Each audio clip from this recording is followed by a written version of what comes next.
Hi. So I'm Davey. We've been emailing. I use he or they pronouns, at least for this project. Sometimes in queer community, other things happen.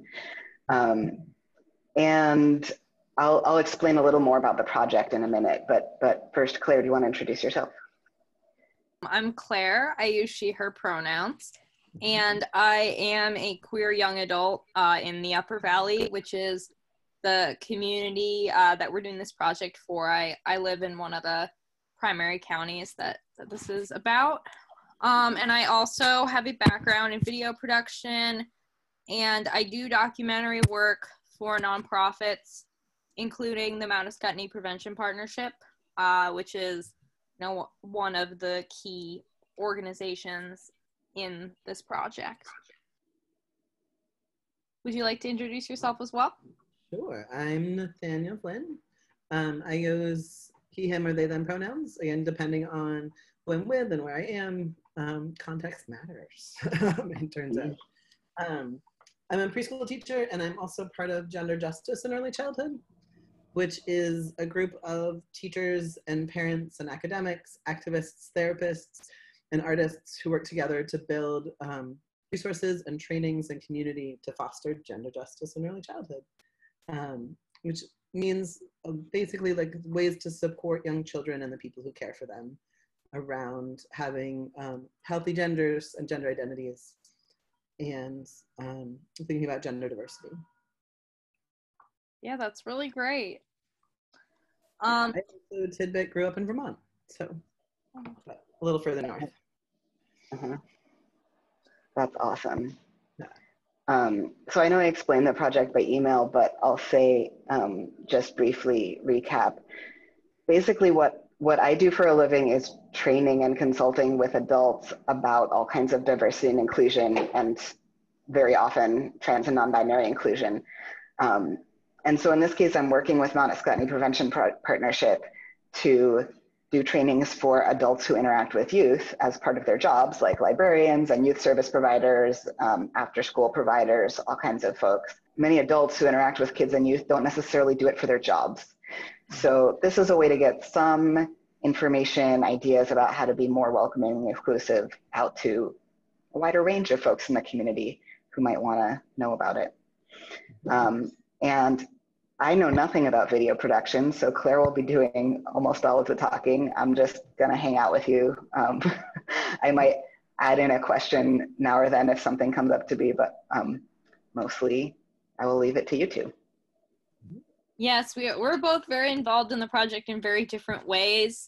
But with this, I really had a particular interest in it because I was a queer youth.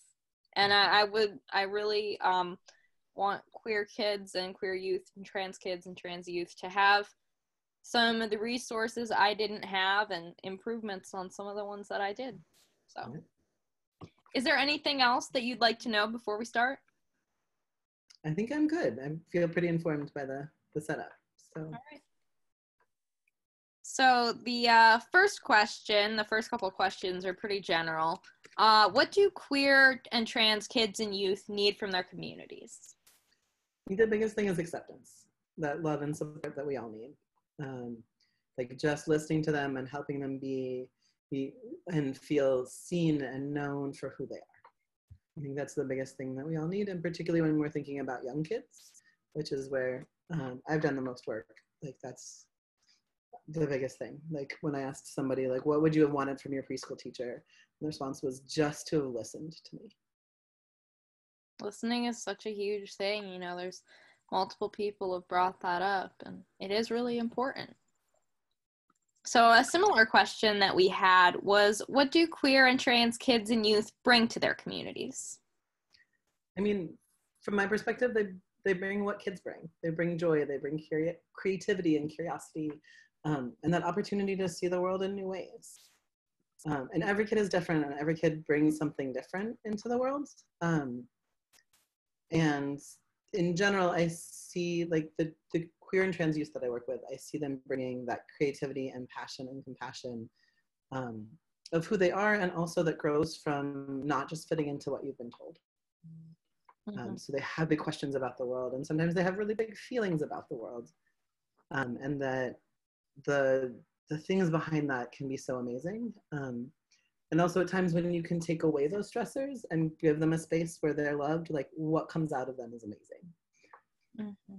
So what would you say to well-meaning adults in the community who are new to thinking about gender and sexuality and who aren't sure what to do or say? I think the first thing is to listen, to look for their joy and to care and support their struggles, to care about and support their struggles, and to seek ways to support yourself to learn, and to do the best you can to not bring the burden to children of what you don't understand yet. There's lots of resources out there. There's lots of ways to engage. There's lots of adults that are happy to answer your questions. And doing things like watching this, like helps you take away that burden from a child. Yeah. Because a lot of times when a kid is the first person you know, that's a really big thing to put on a kid. The person you know of a certain identity. Like remember always that the acceptance of what you can do right now makes a huge difference in their lives right now. Or I can say that better, but basically thinking about how when you can accept them now, that makes such a difference, both now and later, and that you have time. Like it's like a lot of times when people think about kids in particular, young kids in particular, they're projecting. Like, if I accept your ponytail right now, will you later on be bullied? If I encourage you to like enjoy the dress or enjoy the truck or enjoy the thing that we give symbolism to about what it means for gender, will you then be bullied? Will you then grow up to be gay? Will you then grow up to be something that's not understood or not supported? And that slowing down and being in the present, being right now, and supporting who they are and listening to them makes a huge difference in who they are right now, and then what that means they carry with them. Mm-hmm. So one follow-up question that we did have on this topic is, how would you support queer and trans youth who may not be out to their parents? This is a really tricky one with young children. And partly because for a lot of kids, they are who they are. Like, kids come into the world as themselves, and that we're the ones building a closet around them. And there's a big shout out to Jacob Tobiah for talking about this in their memoir, of just how much we are ourselves, and then other people put expectations, and then as kids we try to live up to the expectations that people put on us. And so we're the ones building that space where they need to hide, where they don't have the language to be seen or to know or to feel like somebody else is out there like them. And then kids start to hide who they are. So there's some pieces where when they're kids who aren't talking to their parents as young kids, often there's a reason. Like, if they only play this at school, or if they only play this at a friend's house, there's something going on at home. And while we can do things for young kids to be like, I love what you're playing, like that's really creative, let me join you, help you feel seen, as adult caregivers in their lives, starting to have those conversations with parents in a nuanced and caring way, right? Giving people space to feel met where they are, to come to you with questions, and also to compliment your kids, right? Like, I remember talking with one parent and just being like, your kid wants to know everything. They want to be a part of everything. Like this, I think you might have questions about what that means later on, but like, it is so cool that they want to know what it's like to be anyone and everyone around them. And finding those places where they're seen and complimented, and parents know that their kid is cared about, loved, and seen. And that creates a space for parents that really matters, because parents are like figuring out so much around supporting their kids, generally, and particularly when it's something that their community doesn't necessarily know about or embrace. Thank you. So I have a couple questions about positive media representation now that we've been asking people. So where do you see positive representations of queer and trans people in TV or film? This is one that I honestly don't know as much about, I have to admit, like, because my work in this has been so focused on teachers and classrooms, and a lot of classrooms don't use media with young kids. I've ended up focusing more on books and things like that in terms of media, but in terms of actual film, I know there's queer kid stuff. I know there's been non-binary characters, for example, in Steven Universe and She-Ra, but I honestly haven't like edited them and been like, this is what, like, watch them through and like really engage with them in the way that I would want to answer this question well.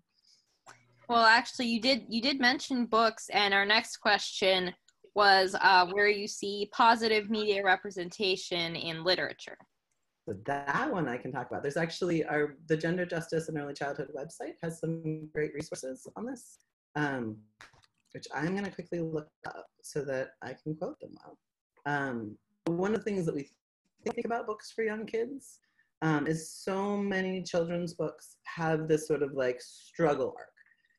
So there's a kid who identifies as a boy who wants to wear a dress, and they bring their dress into school and they get teased, and then they try again and they get teased again, or they talk to a teacher and the teacher's unsupportive. And then at the end of the story, someone helps them find the language to stand up for themselves or to support themselves in some way. And for kids who are old enough to understand the power in that story arc, that means a lot. And for very young kids, they're taking in everything. So what they see is like stepping out of gender norms. It means being bullied, being harassed for a long time, and then maybe a little bit of it'll be good. So when you think about children's books, thinking about the idea of sort of trying to do sort of like I think like an 80-20 or a 60-40 of like positive content, as opposed to messages of struggle with an ending of acceptance.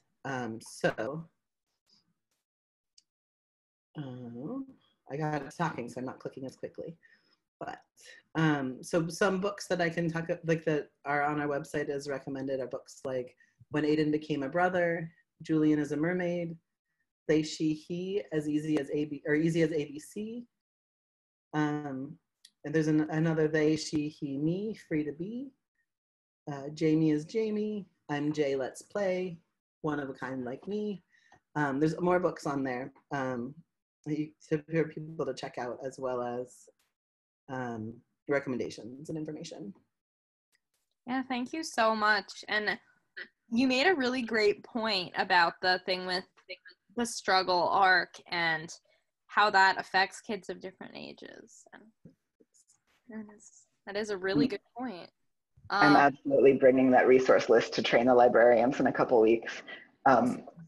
And I just wanted to say too, I laughed when you said you don't really pay attention to movies and stuff, because you're now the fourth of 4 interview guests to say that. Yes, it's so so it might not be funny a to coincidence. me as like a TV and film student. It's like, yeah, it's one where like, I mean, the honest point, like queer kid stuff is sweet, and it's one of those things that I was like, from a young age, Mr. Rogers was not my person. Like, I'm glad he existed. He did wonderful things. And for me watching it, I was like, you don't love me. You don't know me. And I have that struggle with some media stuff. It's like talking to like the kids on the other side of the screen, which has been exciting in COVID times when I'm teaching online. And I'm like, I'm trying to do this. Yeah. So it's a side note of like some of the stuff for me around media is definitely like, where is it fun for me and where is it like coming up in the classroom? Those are the things I watch. But yeah, I was like, should I try to get like info from my crew, and I didn't get there in time. So sorry about that. it's all good.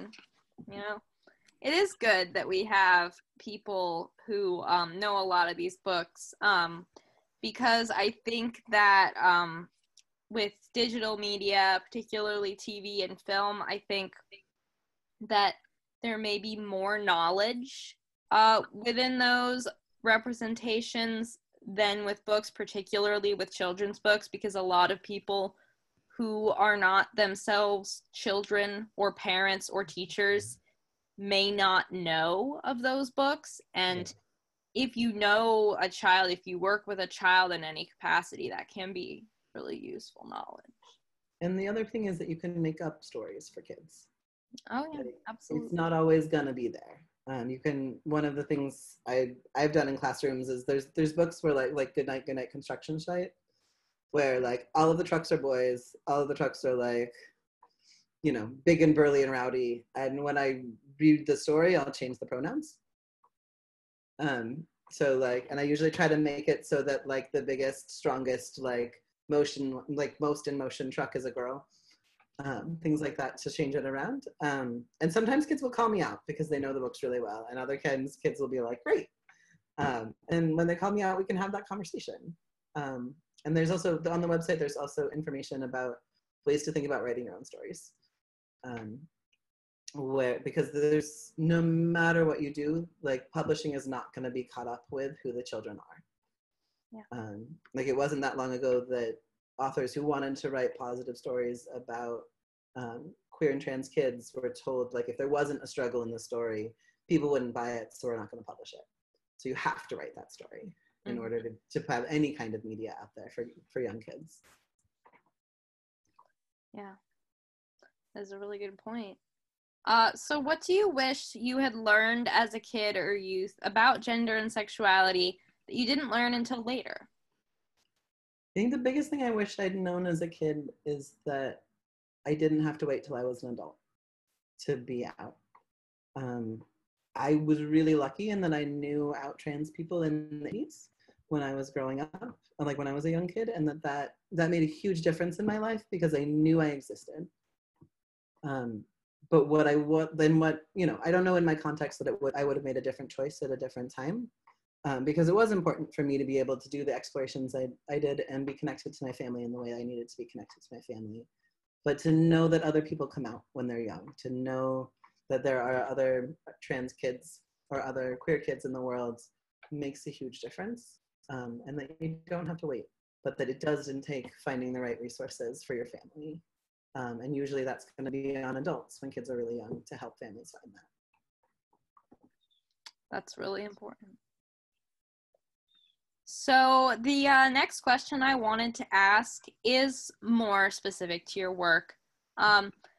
As you know, one challenge in this work is that some people are fine with talking about LGBTQ teens, but they feel it's not appropriate or not important, not yet relevant to talk about gender and sexuality with younger kids. And I was wondering, what would you say to them? What would you say to people who hold those views? And the biggest thing I would say is that there are trans kids who are already hiding. When it isn't talked about, when it isn't there. I'm going to get my citations wrong, but I know there was a study that looked at asked trans adults when you knew, and when you told people. And the majority of people knew by 10 and told people much later on. And that during that time, those kids are hiding. Those kids are often feeling scared of who they are or ashamed of who they are. And that has huge effects on who they grow up to be and how they grow up to be felt. So there's that piece of like trans kids now need to know that people care about them and that people are out there for them, and that the people who love them now already will love them later when they talk about who they are. And also there's a piece of, it's not just the trans kids who need to know, it's their community who needs to know, right? Like siblings need to know that people exist so that it's not as big a shift in their lives when their sibling starts talking about who they are. Their community needs to know, their classmates need to know, so that when they are ready to talk about who they are, they can be greeted by a world that knows them, that they exist. And then it's just about who are you as opposed to what are you. Mm-hmm. Yeah, I'm really glad that we have the opportunity to talk to someone who is focused on gender justice in early childhood, because I think that is like a really common thing that some people aren't aware, that kids can know that they're trans, that kids can know that they're queer, that like most people realize, certainly not all, but many realize that they're trans at a younger age than I think a lot of people who aren't as aware of that would expect. So I was wondering if more generally, if you would like to say anything in particular about your work, about what you do. In terms of finding resources, like you can start with our webpage. We have actually written 2 books, either as the collective or parts of our collective, that are out there as resources. One is radically listening to transgender children, and one is a more practical guide called Supporting Gender Diversity in Early Childhood Classrooms, a practical guide. So those are out there as resources, as well as there's lots of other folks that are working on being there for you as you figure this out. So the next topic that I wanted to bring up that we've been asking people about is intersectionality within the LGBTQ community.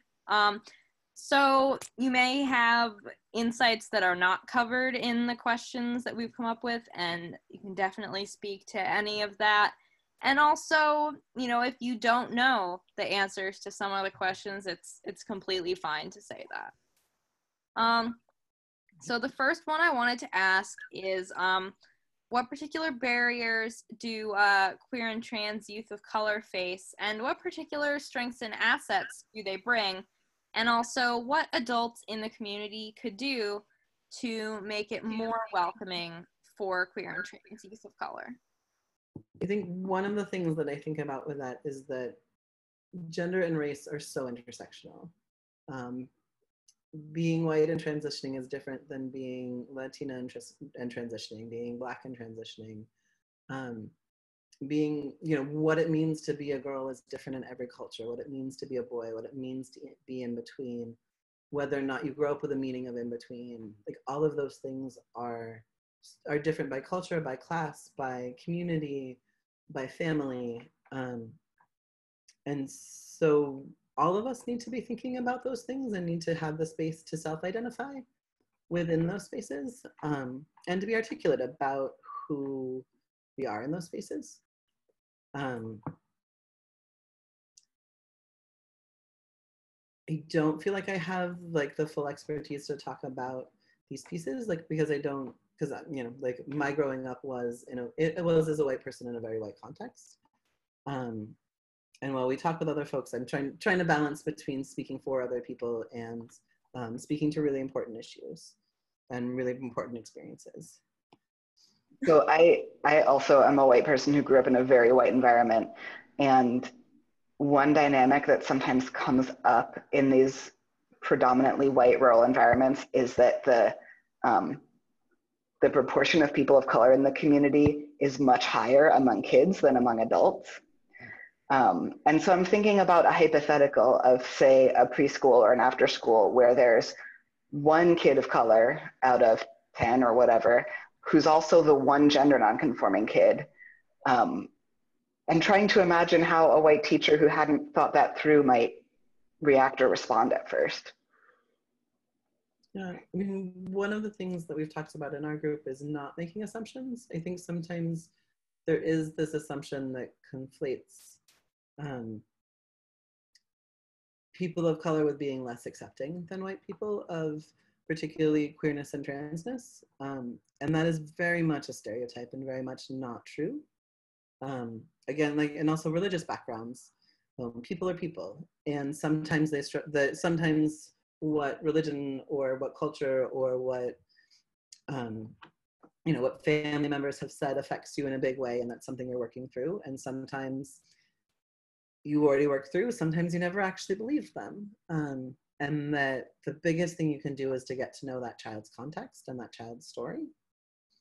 And to be really ready to question yourself and engage with the multiple things that that child needs you to engage with to be able to show up and greet them for who they are.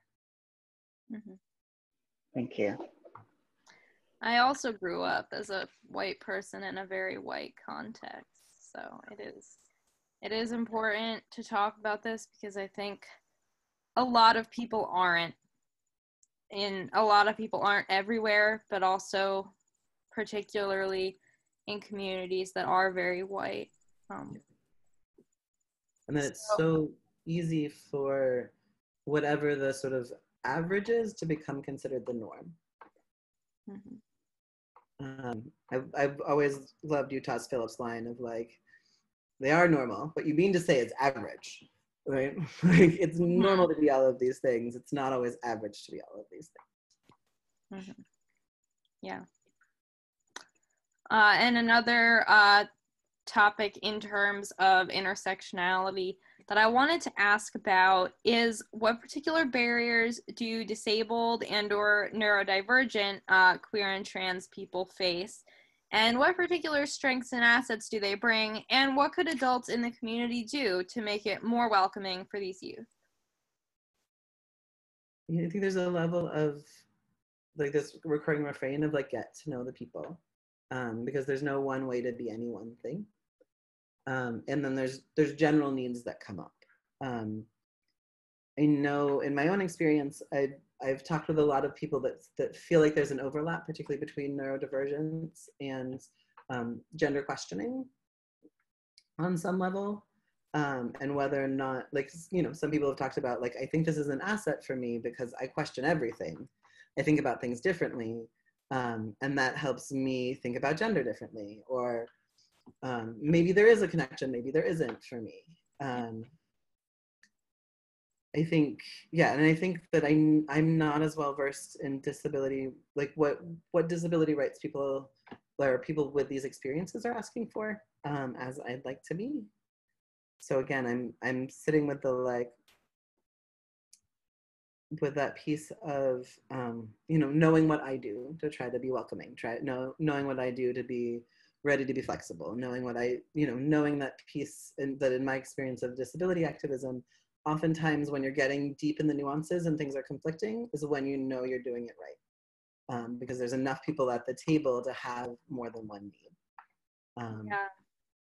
And that, like, that's true within our community, and that's true external to our communities, and that it can be even more devastating if you haven't done that work, to push yourself and to learn and to be ready to learn and to be ready to Google the things you need to Google, and ask those questions and be that curious.